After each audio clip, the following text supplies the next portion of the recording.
Takeaway Chinese, where you can take some Chinese away and experience progress day by day. Takeaway Chinese, we will promise you a difference.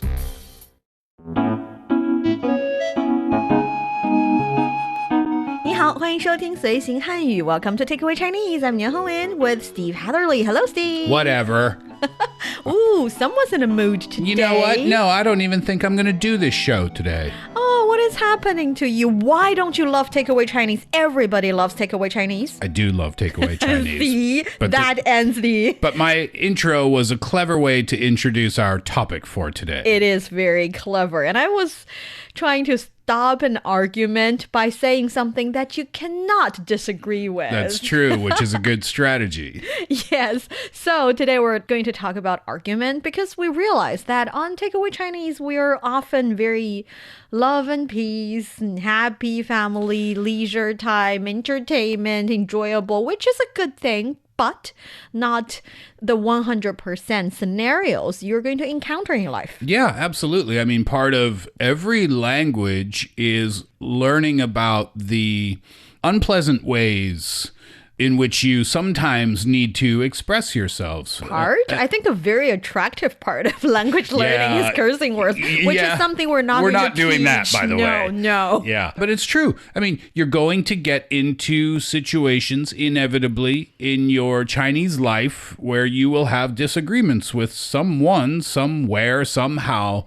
And that might be a romantic partner. It might be with someone in the street, hopefully not. A taxi driver, hopefully not. But anyway, it does pop up from time to time, and there are expressions that come along with that. And we talk about the fact that Chinese is a high context language, which means there would be a lot of allusions, a lot of Chinese idioms, and a lot of ways to, take a segue before you reveal your true color or your true argument in a argument kind of situation. And I think the logic or the mentality or the common way to start an argument and to conclude a discussion is always interesting. So here's my first question.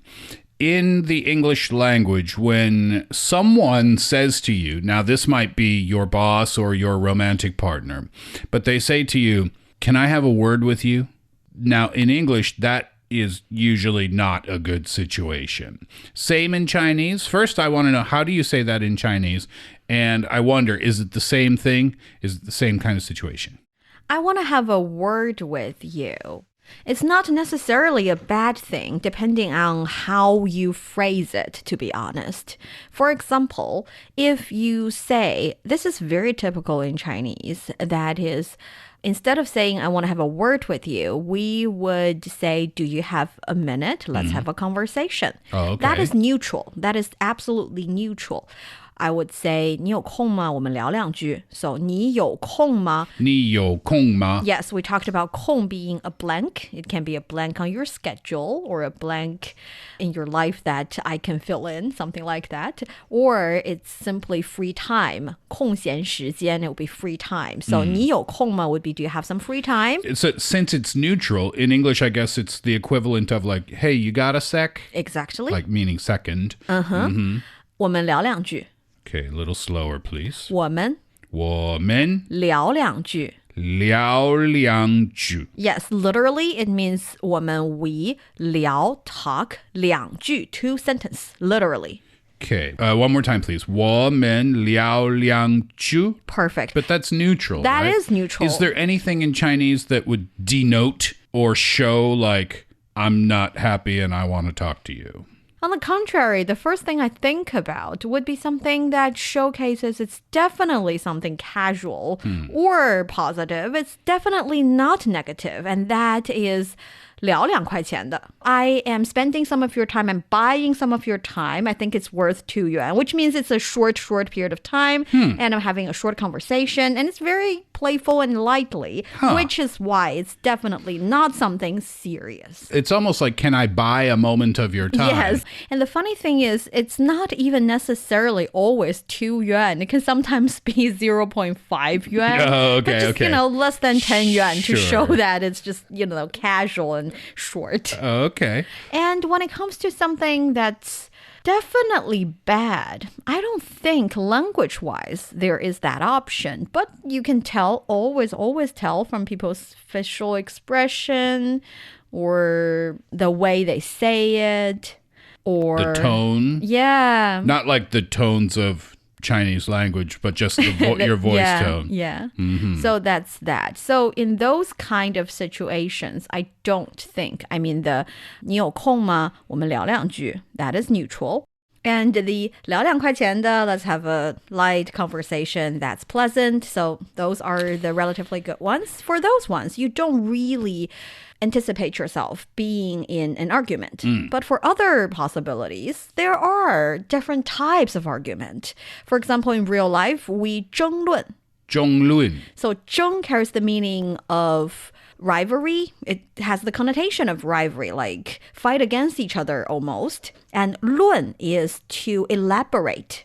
So you have your own interpretation of something, and the other person, not necessarily because they don't like you, but because about this specific issue, they have different understandings, and you fight with each other in a verbal way so that you find out the best, or at least between you two, the best understanding of this issue. Okay. Well, I have a list of things that I would like to know, if that's okay with you. Sure. Okay, and let's see if there is any sort of connection between English and Chinese here, meaning like if the same words are used or if it comes out in a different way in Chinese. So I'll just give you some expressions in English and we'll go one by one maybe through them and see how we go. Okay. How about you're in an argument, you're trying to say your point, and the other person cuts you off. So in English, you'd say, stop interrupting me. How do you say that in Chinese? In Chinese, you say that, or you say, let me finish first. So don't interrupt me would be 不要打断我. Literally, 不要. 不要. That means don't. 打断. 打断. Cut off. So 打 carries the meaning of beat. And 断 is break. So you hit me, so I broke. You hit me with your words, and you broke my language flow or something like that. So interrupt, 我 is me. So don't interrupt me. Don't break my sentence. Let me finish. 不要打断我. That's perfect. So do people say this, or do they not really say They this? say this. And also they would say, 我能先说完吗? Can I finish my thought first? 我能先说完吗?说完.说完. Yes. Oh, but the W sound and the V sound you said are interchangeable, right? They are interchangeable, even in this scenario. Okay, so that's basically... Let me finish first. Let me finish my thought. Okay, so both of those are usable. But to be honest, in English, when you say, let me finish my thought, you're not mad. But in Chinese, when you say, 我能先说完吗? Can I finish my thought first? You're a bit angry. Aha. Next one. Your partner says something and you totally disagree. So you say, in English, whatever.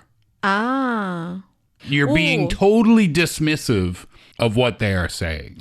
Well, so the thing is very important too. Yeah, okay. It's very important in Chinese too. Oh, is it really? Not in that exact way, but the idea is to show that you don't give it, an attitude or anything. And sometimes, especially girls, well, no, not true. Everyone says that. No matter if it's the girl or the boy, we would say 随便吧. 随便吧. Oh, that's literally whatever. Literally whatever. And the whatever thing can be used in different scenarios, like the English word whatever.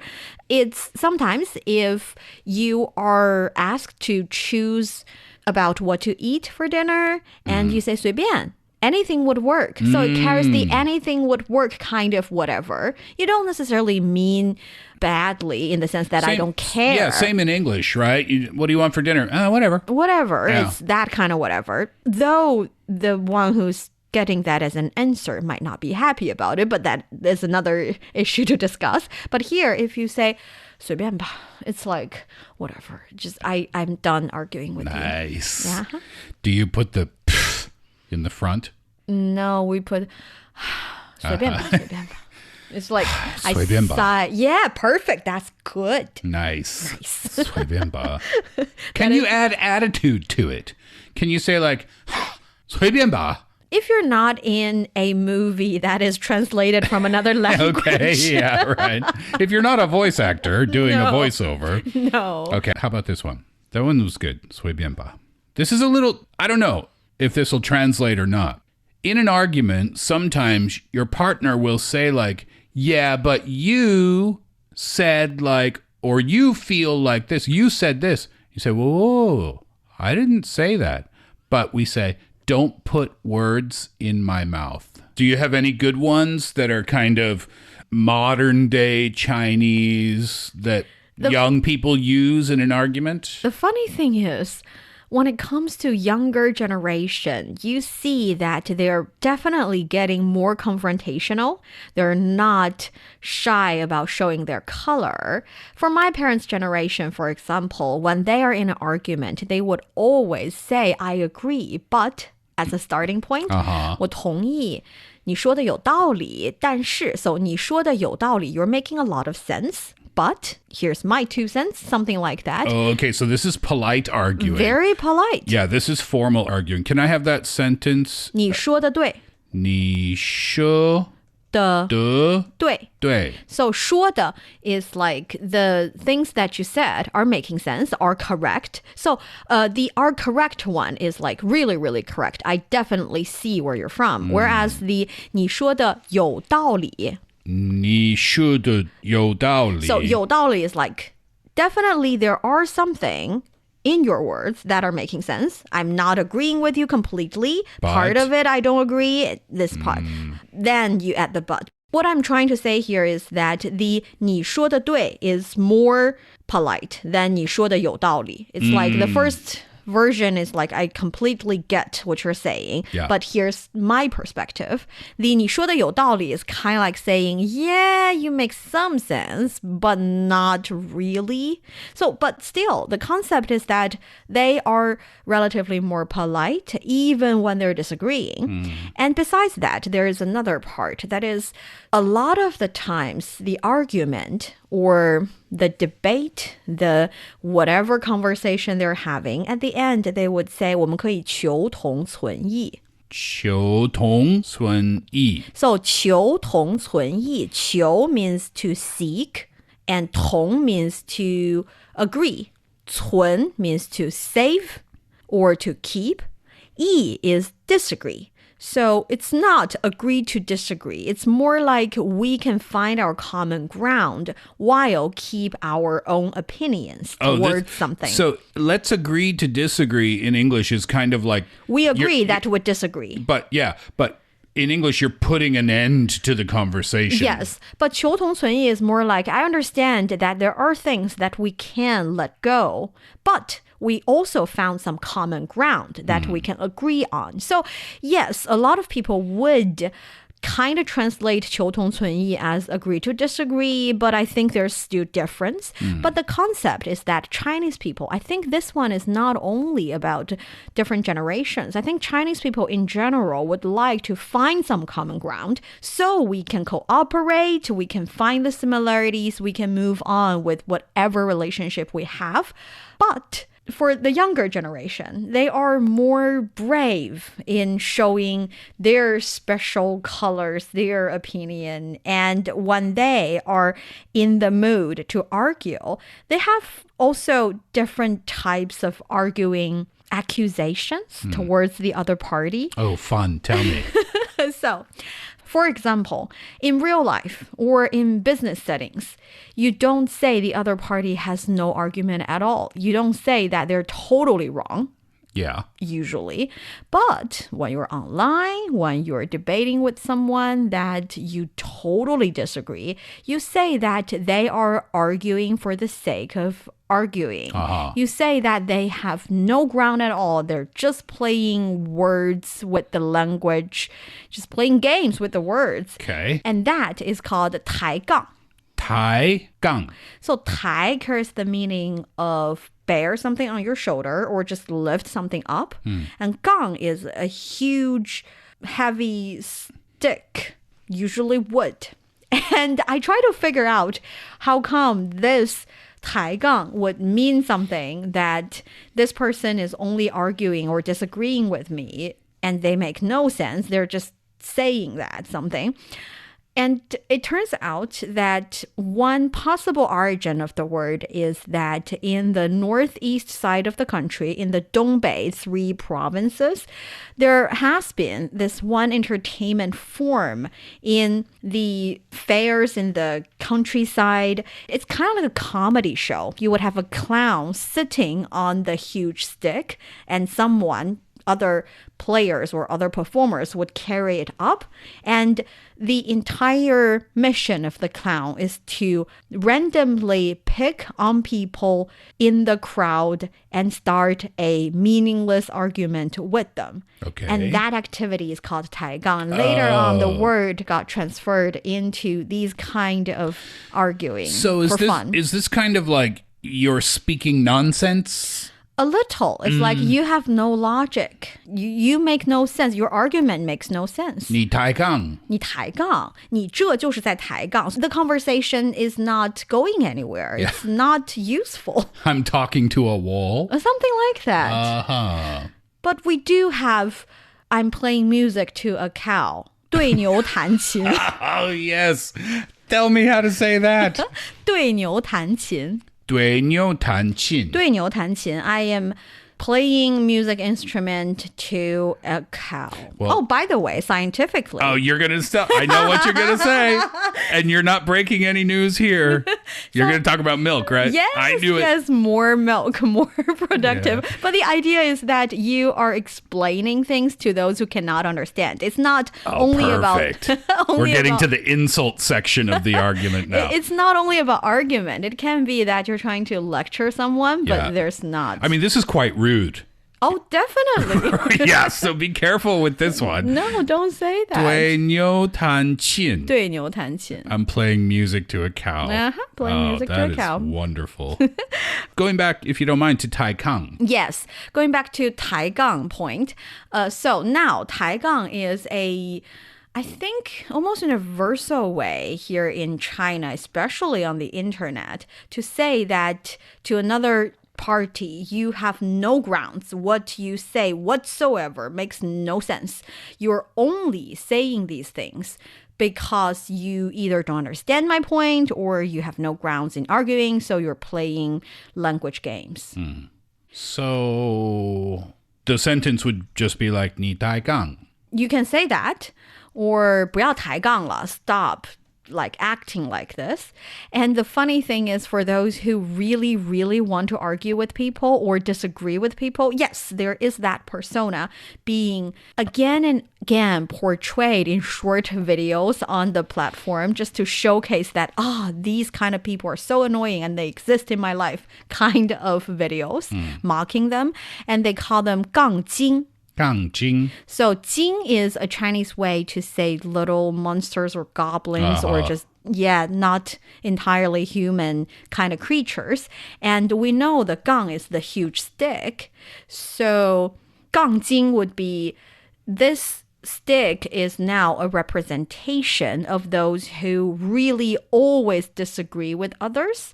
And it's like saying a goblin of disagreement. All you know how to do is disagree, and you do it so well that you transfer from a stick to a creature, but you're still annoying. But you're still annoying. Yes, that's the point. Fun. Yes, and here, 抬杠, even though we know the 抬, if we really think about it, is the verb kind of character in the word 抬杠. Yet, if you use 杠 as a word itself, you can use 杠 to represent 抬杠. So, for example, you can say 不要杠我.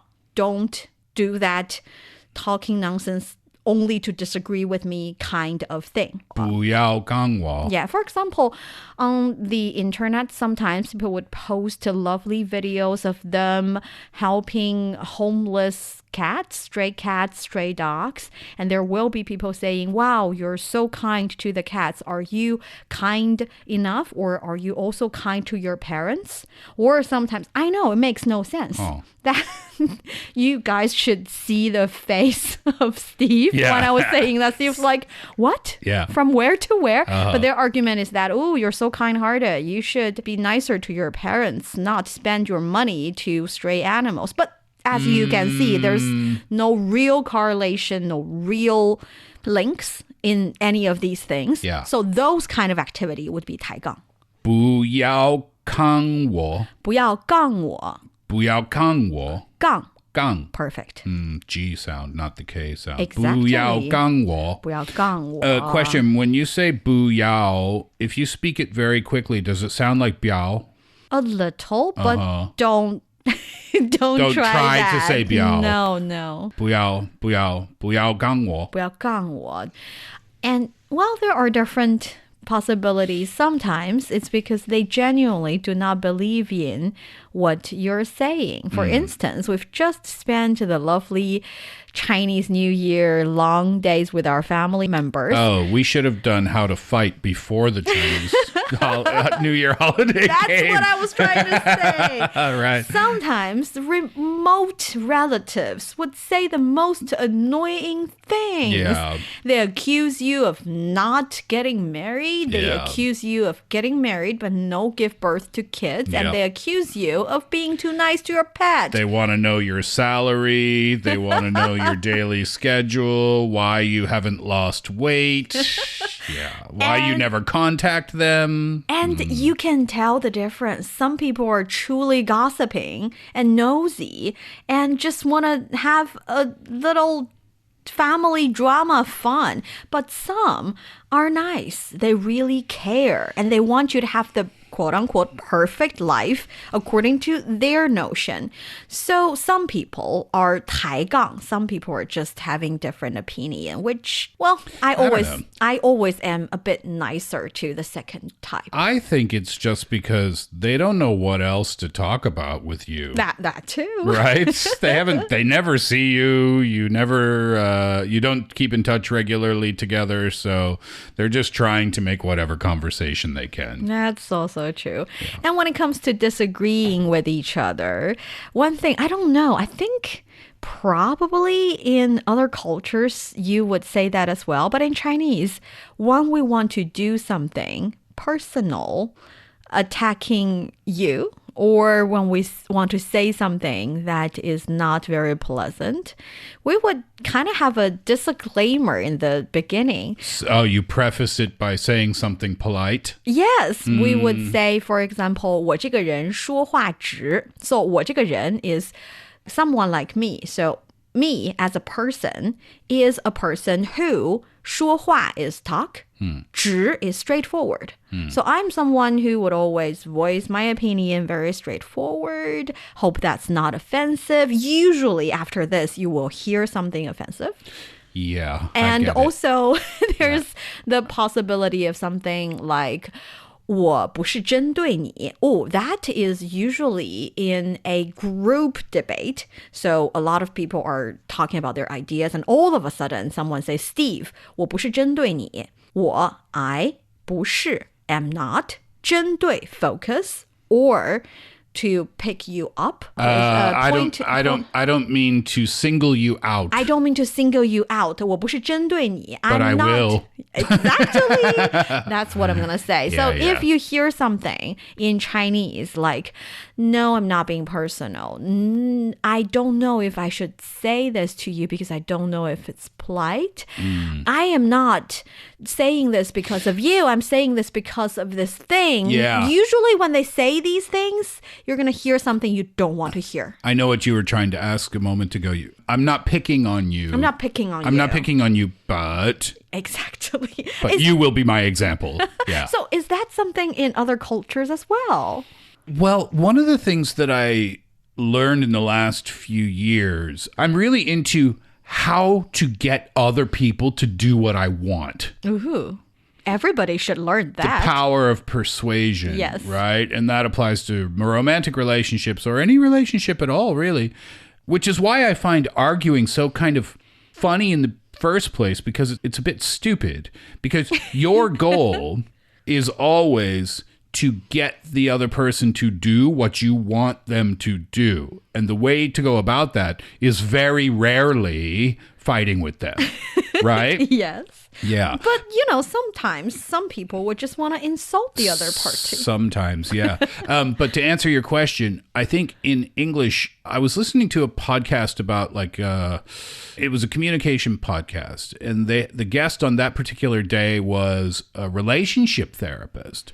And the advice was, in an argument, instead of saying things that are very definitive, for example, you're rude, or you're being rude, or something like that, you say, I feel. In front of it. Yes. I feel you're disrespecting me right now. And that softens the blow of your words a little bit, and it allows the door to be open a little bit for, you're saying it's basically like saying, well, I could be wrong, I guess, but I feel like. So saying I feel in front of your harsher words will help the argument. I think, like you said, quote unquote, winning an argument and getting people to be persuaded would be two different things. Yeah. And I'd like to leave our dear listeners and Steve with this Chinese idiom because I find it really interesting. It cannot be used in an argument, in a discussion, but it is describing a very fierce debate or discussion. It is pronounced 唇枪舌剑. 唇枪枪舌舌剑. 剑. So 唇 is your lips. 枪 is a spear. 舌 is 舌头 tongue. 剑 is sword. 唇枪舌剑. You're talking about the situation where a lot of people are fighting with their words. And it's like a real fight. Your tongues are swords. Yes. And yes, in different cultures, we all have those kind of people who are really good at debating or really good at persuading people, getting people to do what they said, or through a debate, get what they really want. We have a similar expression in English for that one, for 唇枪舌剑. We call it a venomous tongue, like a snake. Like venom comes out of your mouth. But the venomous tongue is to describe a person who's good at, or at least very sharp in arguing. Yeah, and the words are painful. Yes. Yeah. But 唇枪舌剑 is talking about the situation. Not the person No, themselves. it's talk about the very fierce debate kind of situation. It's a sword fight almost. Yes. So I think there's always something fun about argument. And if in your language or in your culture, there are things that are usually used in a debate or that are used to describe a debate, please let us know in the comment area. This is Takeaway Chinese. I'm Niu Honglin with Steve Hatherley. Thank you for listening. 感谢收听，我们下次再见。随便吧。Bye. Bye.